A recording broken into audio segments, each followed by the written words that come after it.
Um, Hello, dear Earthmates. Our friend, the guest here now is from Afghanistan, Mr. Mujib Mehrdad. We met 11 years ago in Japan, in Pan Tokyo Congress. We became friends. And Mujib Mehrdad is a poet, novelist, and also a leading journalist, as well as an international cultural activist.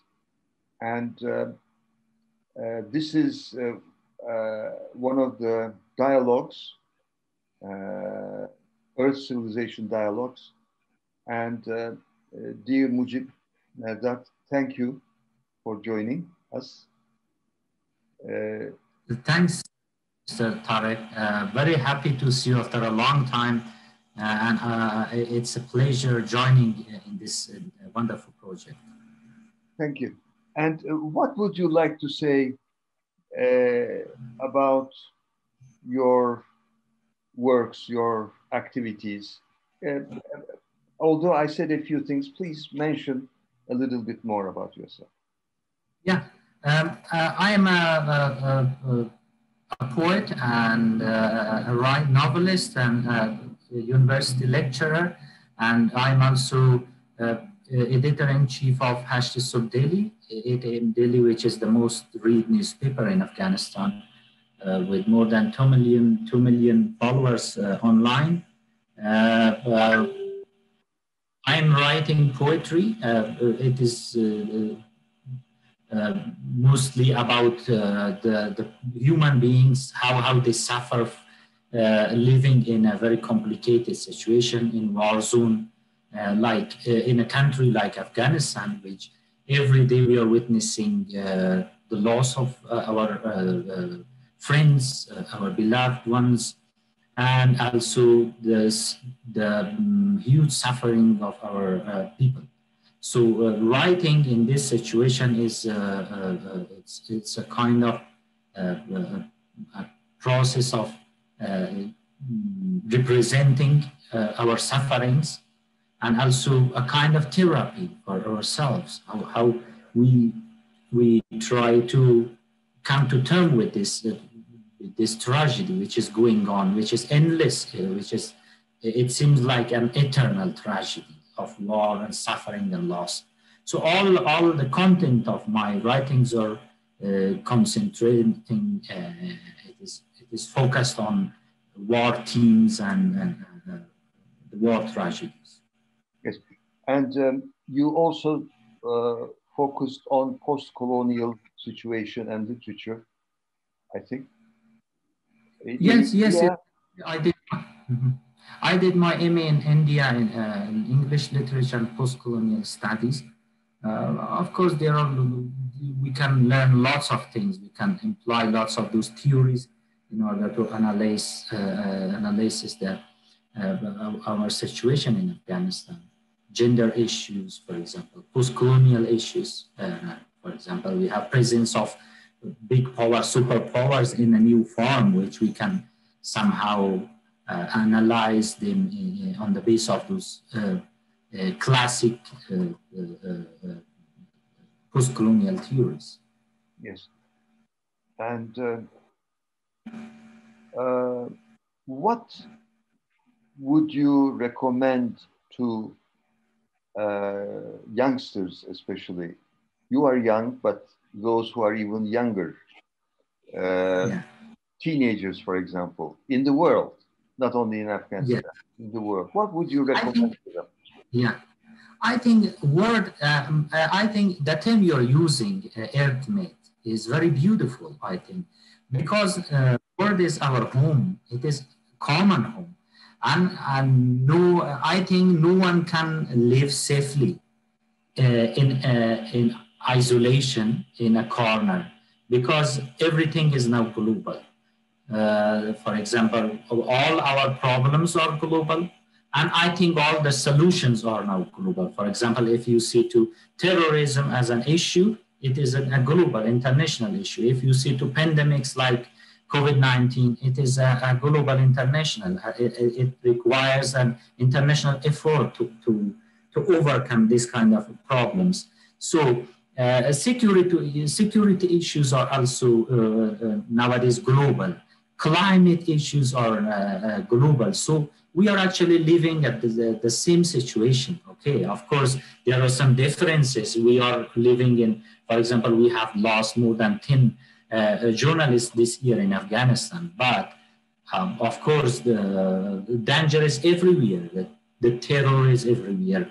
So if we want to overcome all these problems, we have to think big. I'm saying this to the young generations, that they have not to think nationally, because our problems are not national problems anymore. They are all international problems. So we have to be human. We have to think human.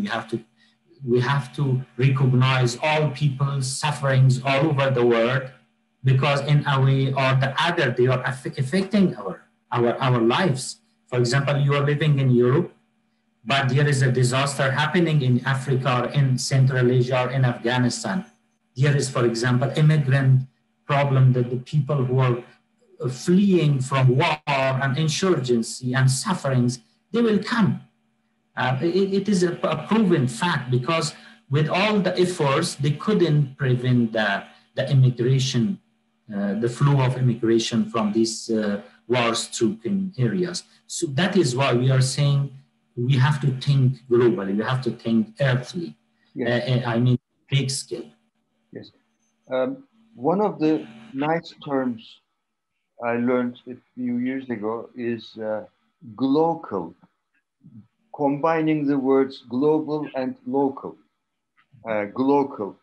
Really,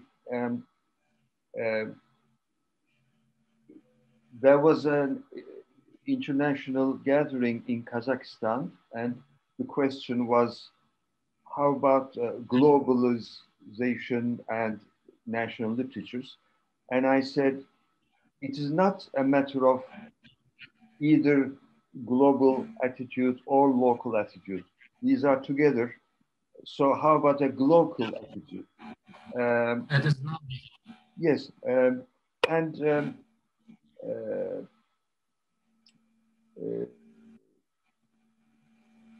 usually bad events are mentioned on media, in the news, etc.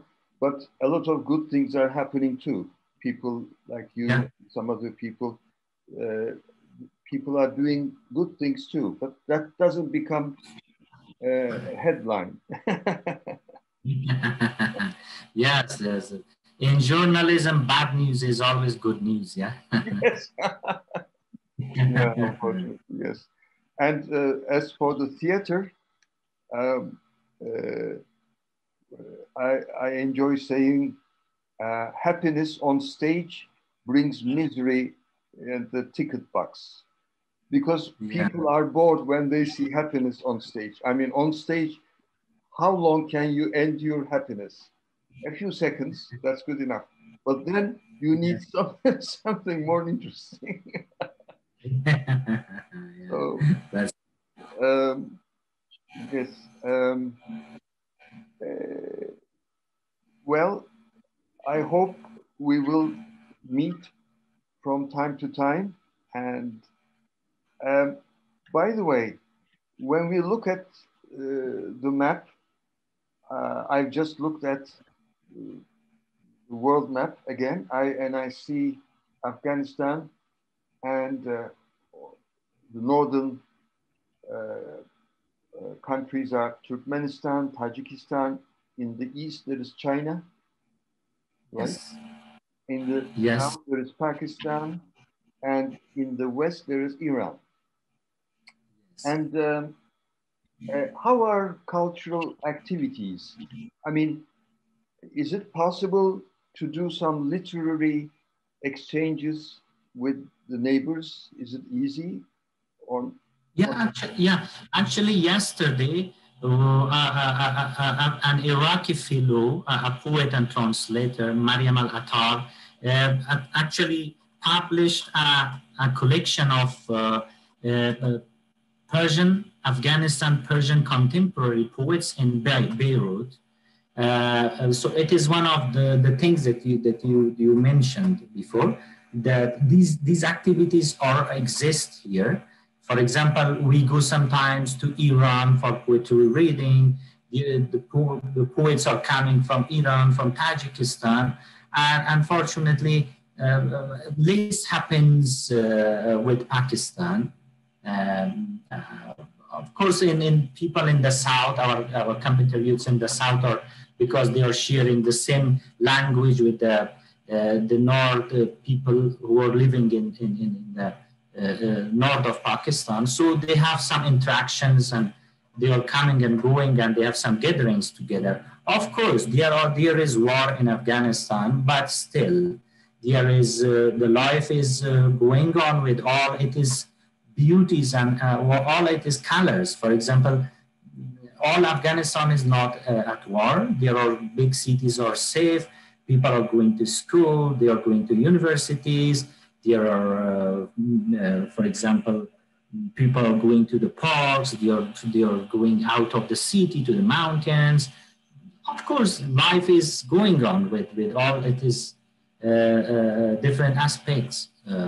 For example, people are enjoying their life despite of bad news of war, explosions in some part of the cities, in Kabul and in other provinces. But still, people are seeking beauty and joy and beauty of life. Yes, that's very important, and I think it is part of the struggle.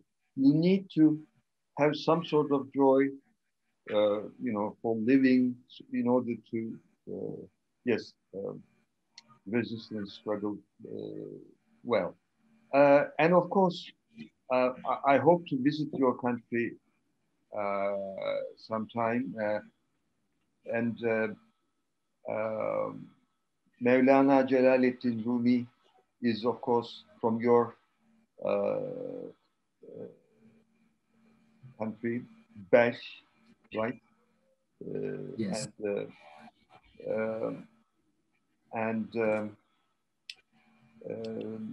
He's, as you know, highly regarded internationally as yes. And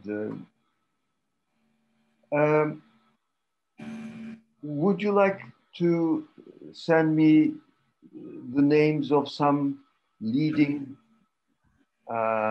literary people in your country? I mean, which poets are especially important, do you think? Which short fiction and which artists in various fields? Because it would be good to introduce people. Yes, of course. Yes, of course. Some of them are living outside in European countries, in America, in Canada, but most of the poets are living in Afghanistan, and some of them are living in Iran, actually. We have lots of great poets and writers now, contemporary. For example, we refer to Atiq Rahimi, who is a well-known writer in France, living in France.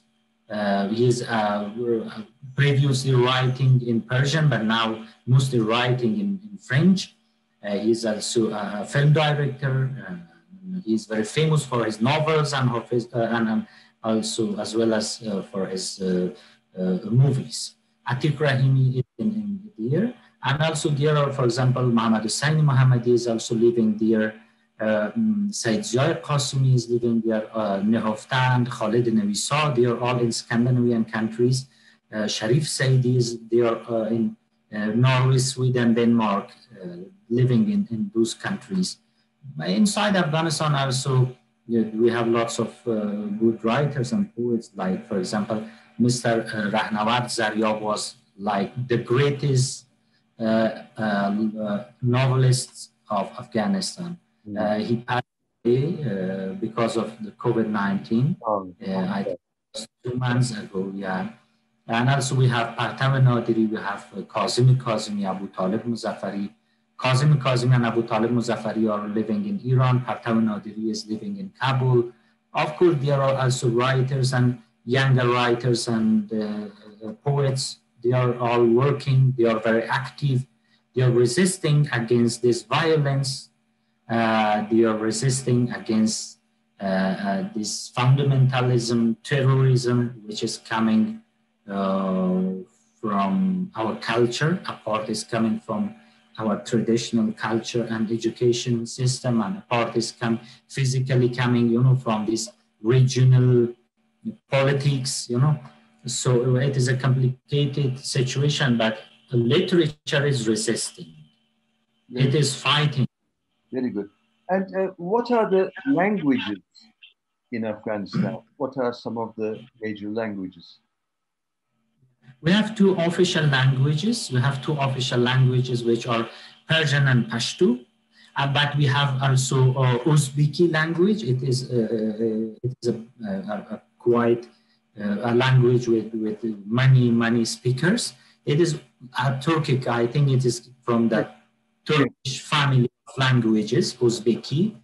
And there are other languages as well, like Nuristani, Baluchi, and other languages as well. But the main languages on the base of population are three languages: Persian or Farsi, Pashto, and Uzbeki. Yes. And you speak English and Persian. Pardon? I speak Persian. I'm coming from a Persian background, yes. All right. Persian, English. Yes. And I know, a little English. Yeah, I can speak English, and I know a little bit Hindi. And I know Pashto from because it's our official language. I'll be happy to read your works.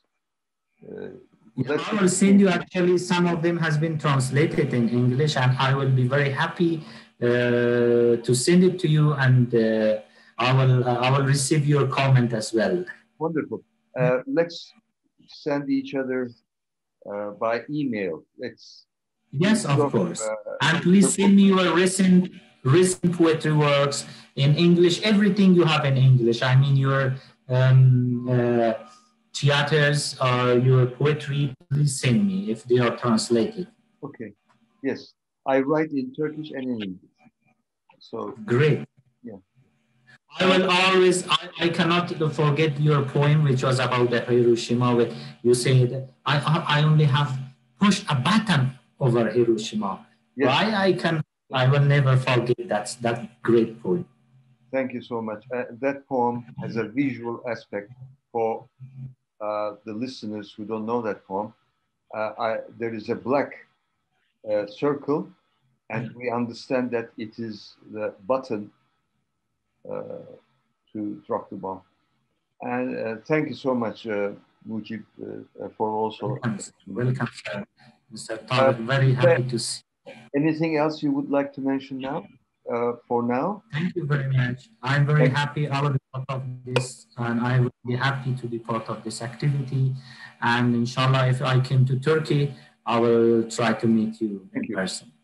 So I'm an Earth Civilization volunteer, and everybody who thinks... Yes, we are all, yes, we have to do something for our planet and our... volunteer. Yeah, it's our responsibility. Yeah, great. See you. We are together. That's what I enjoy when we say, we are Thank you so much. We're together. Take care. Much, Mr. Tarık. Thank you so much. Very good to see you. Okay. Have a good day.